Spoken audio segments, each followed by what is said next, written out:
بسم اللہ الرحمن الرحیم۔ پچھلے سبق میں ہم نے فا لکھنا سیکھا تھا۔ آج کے اسی سبق میں ہم قاف لکھنا سیکھیں گے۔ تو قاف کو ہم دوسری لائن سے شروع کریں گے۔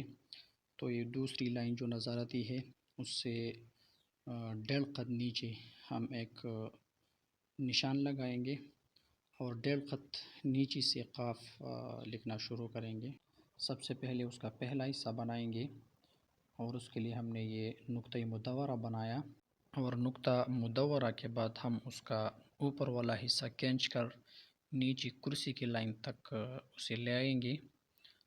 اس کو تھوڑا سا سیٹ کر لیں قلم کی نوک کے ساتھ۔ اس کے بعد دائرہ بنانا ہے۔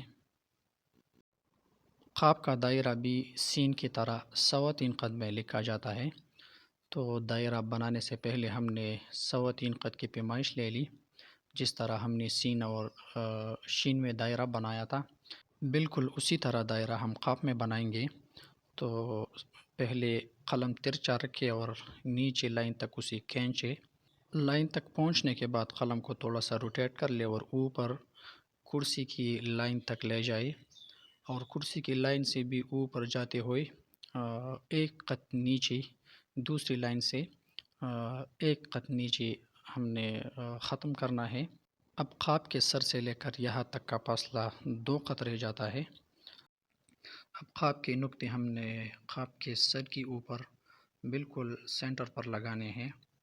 دونوں نقطے ایک دوسرے کے برابر ہونی چاہیے۔ قاف کے سر سے نیچے لائن تک 1 قد کا فاصلہ رہ جاتا ہے۔ تو یہ تھا ہمارا آج کا سبق قاف۔